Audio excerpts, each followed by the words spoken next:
it's Ryan Rose over at Your House to Be. So yeah, let's get the slideshow started. What is the next slide? And here's the kitchen. Again, went through and restored the finish. So this first photo, you can see how dry and tired these cabinets are. Also, tacky track lighting, tough look. Lots of exposed light bulbs, really tired finish. The great win here was there's already engineered countertops installed, which was a huge money saver for me. And then this stove was super shot. So what I did here is, did that restore finish, replace the stove. Photos kind of catch this a little bit weird, but doing that restore finish really kind of brought that warmth back to it. There are a couple of light spots, but I'm not looking for perfect. I'm looking for authentic. I'd rather have a handcrafted product that looks like it's been used than something that looks awkward and new in a place that has that mid-century vibe to it. This shot back in the laundry room that we started back at here is getting a washer dryer installed, doing those countertops. So this little granite look laminate countertop was $70. Cut it down, popped it in there, added a lot more functionality to that laundry space. And because the washer dryer are mismatched, this is another thing. So appliances with COVID are in a shortage. So I had do I want to wait for 6 weeks to get appliances delivered, or can I find an opportunity of like an open box item? So here they're mismatched. They're very nice, but they both had dents on them from like when they got originally delivered. Both were about $1,200 a piece. So we're talking about a $2,400 suite here, where I bought the washing machine for like $250 and the dryer for around $500. So right off the bat, saved about $1,500. Doesn't change the resale value, that appeal. They're also that apartment depth, so they're not hitting the door. They're also scaled a little bit smaller to have that kind of nostalgic feel there. So I'm really proud of the expenditure here, less than $1,000 to have this great laundry suite in the home. There's some shot backs to the kitchen, kind of seeing like those changes and those upgrades, just sleek, simple, on that original design. And then we get into the billiards room, which this was a massive transformation. So some people struggle with painting over wood, and it's important to know what wood you're painting over and have that perspective. So here, this is boring pine. It is exterior siding grade. This was a porch that they had converted. So I have no problem painting this over and starting off new. It had no central light fixture. It just needed a lot of work. So I always say, pick one room, that playful room, that room that's out of the box. This home, I wanted it to be very relaxing, a very neutral palette, a very earthy palette, but I wanted that pop of fun, that surprise. So this has sliders, barn door sliders that are installed now. And then this is that deep peacock blue with a billiards table. Gives you that real sense of intimacy and fun in these spaces. And it dramatically changes how the living room feels when you open up those doors and you have this pop of color. So it is entertaining friends, or you close it and you have like your Zen Sunday morning kind of feel on there. So I always say, play a little bit. My house here up in Denver, I have a bathroom with a dark black ceiling with high gloss mylar things on the ceiling, and just this really playful, really dramatic bathroom on the first floor, just the powder room. And it adds that little bit of whimsy, that little bit of fun. And you just can't overlook that. You can't get so stuck on getting everything to match and everything to look perfect that you lose that moment of whimsy on there. So the next thing is bedrooms. These aren't done. I've had a furniture procurement issue, but these have just like right now, floorings are ripped up. It's polished concrete. Did the refresh with all the doors with that restore finish and painted them out, all of those pieces. The big thing that's going to change these is furniture and the right type of furniture.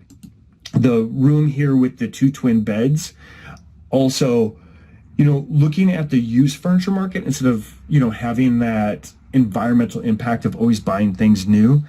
I found these mid-century modern headboards and bed frames on Facebook Marketplace because I wanted something true to the period. So these are teak. These are made in Denmark, true Danish modern.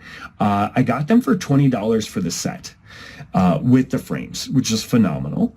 And then I ended up getting these twin-sized beds. I knew a house stager that was getting out of the business, and they have these twin beds that they use for staging homes. And as they're getting out of the business, nobody's ever slept on them. Probably somebody sat on them once.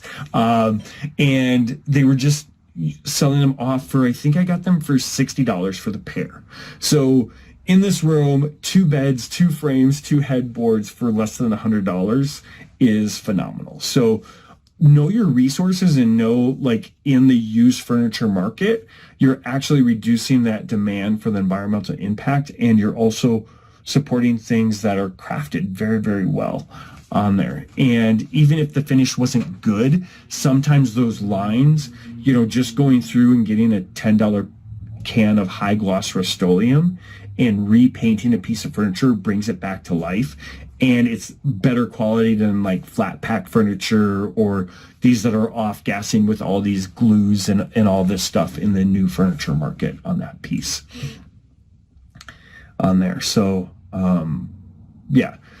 bedroom's not that interesting right now because it's all about furniture, and furniture's been a struggle bus on here. And then the last most impactful room is this bathroom with the Waverly Ivy wallpaper. This was rough, and tearing down the wallpaper, people get intimidated. It is a lot of work. It's not easy. You have to use the steamer and the scraper and all those pieces, but a steamer's $50, and you can reach out to me. I'm happy to loan you my steamer on it. But this just made a huge impact, just cleaning up this palette, just keeping it that neutral color, replacing the bathroom vanity, replacing the toilet, all of that. And then we get to like the solarium. The solarium has just started, not a lot done here, but I can say what I'm going to do. And this is all about paint again. That red brick is really heavy. That dark Banco with the fireplace in the back is really heavy. And it really kind of brings down the ceiling because it's kind of the sandwich of contrast, right? So I'm going to open this space up and add a lot more flow to it by painting out the Banco, by doing a paint treatment on the brick to lighten it up. So the lesson here is know that you can paint floors. You can change that dynamic. You can paint your stairs. You can do these things to switch the palette. So you can even do this in your front porch and all that stuff. It's all about surface prep to make sure that the paint isn't going to fail you, but it is super useful. And it's also knowing contrast. So if you have super bright white walls and a deep chocolate brown, like that contrast, that friction is just really going to be jarring to the eye. And depending on what experience you want to have in a space, this solarium, I want just really zen. This is the place you're going to do yoga. This is the place where you're going to have that like morning cup of tea and discuss what you're going to do during the day and sit on floor cushions and kind of this very boho kind of experience. So boho and like red brick and chocolate brown don't work. So it is paint is your friend, paint is cheap, and paint dramatically changes the space. The other thing we did here is, and my favorite product that I can't speak enough about, is Lowe's has full glass exterior doors for about $260 a piece. So if you have a steel door in your house, it likely has come in a standard of 3 widths, and it's all the same height. And it's relatively simple to go pick up a $260 door and have that changed out to full glass. And it just makes such a difference. Doors can be windows and can add that extra light to a space. That particular one only had the 2 windows and then these 2 short doors, so there wasn't a lot of light.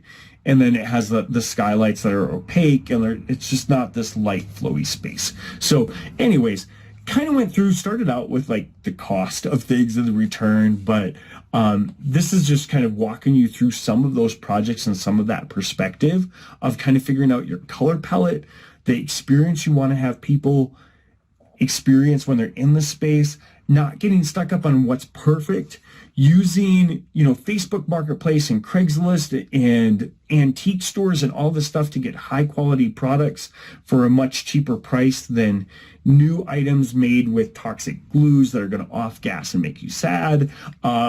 Figuring out flooring options where you're not stuck on, what everybody else is doing, or items like carpet that you have to replace frequently, and figuring out that long strategy there to make great products. So it's been 30 minutes. I've run my mouth, but hopefully this gives you a little perspective. Please comment, reach out to me, text me, call me. I'm happy to walk you through your projects and kind of get you into this space where you can build equity by making some smart decisions and making your house that home space. So anyways, have a fantastic day. If you got through all 30 minutes, kudos to you. I can talk up at anything when it comes to construction and investment. So anyways, have a fantastic day and hope to see you all soon. Bye.